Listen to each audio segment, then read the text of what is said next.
This year, I planned a quick weekend trip for the kids to visit their grandpa, and the dogs, of course.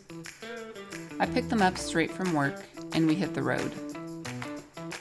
It has become tradition that I get the kids something to eat in Richmond, Indiana, which is about an hour from our house and a third of the way there. This time, Felicity had a new craving: Crown Nuggets from Burger King. They are exactly what you imagine. After a short stop, they were settled back into the car with these royal nuggets and sauce. So we get back on the road, and Felicity's chatting with me about the new Olivia Rodrigo album and how much she had learned from her last relationship with Louis Partridge.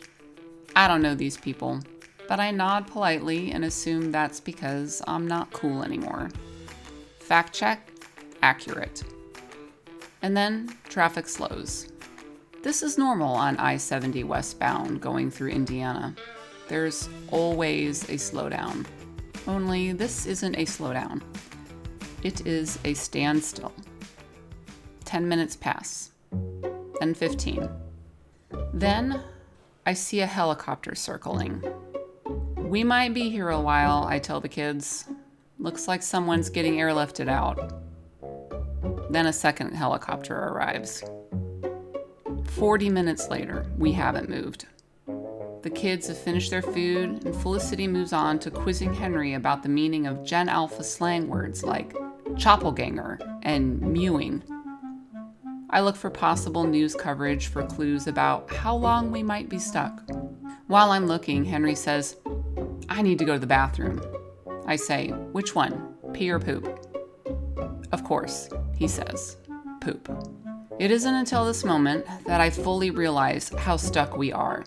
2 semis in front of us, a huge pickup truck and a camper on our side, a semi behind us, guardrails on both sides, no shoulder, no way to turn around. "Can you hold it?" "No, I gotta go." But he's laughing as he says it, so I can't really tell. Now, I'm not a proponent of open defecation.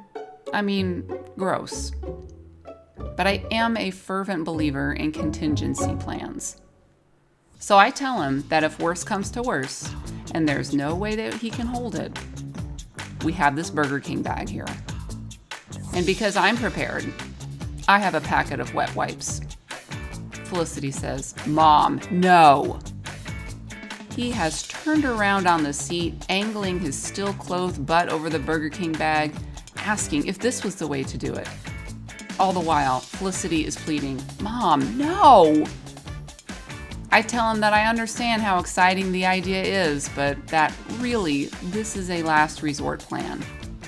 And he should only do it if he cannot wait anymore. At this point, Henry could see the horror on Felicity's face, and he says, "I think I can hold it longer." So I turn my attention back to scouring the local news for information. I find it.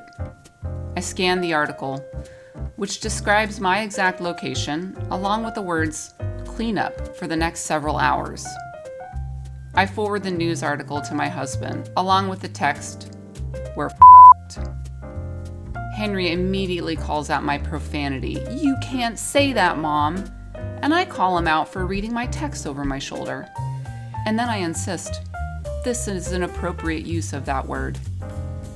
Mercifully, Henry doesn't mention having to go to the bathroom anymore, but his farts remind us. I see a dad showing his son where to pee against the concrete of the overpass. This too is appropriate for the situation. I refresh the news article.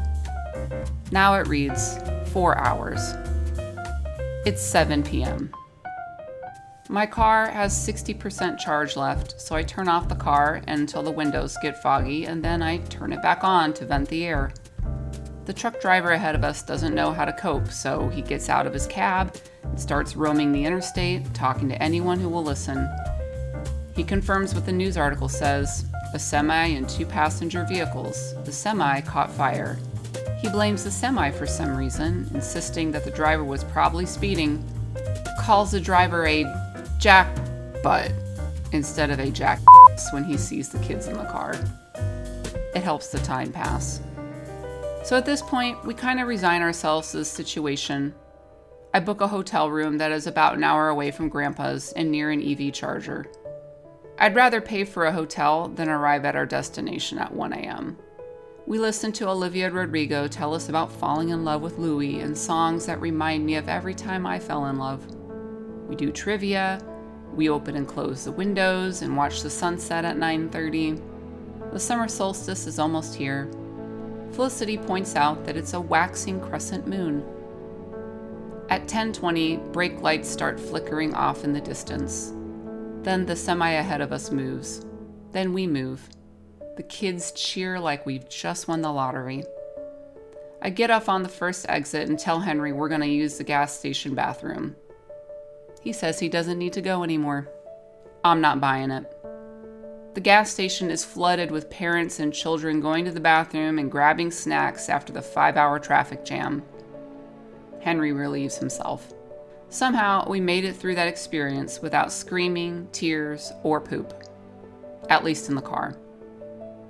While we were stuck, Felicity said, "We're making memories, Mom." And she was right.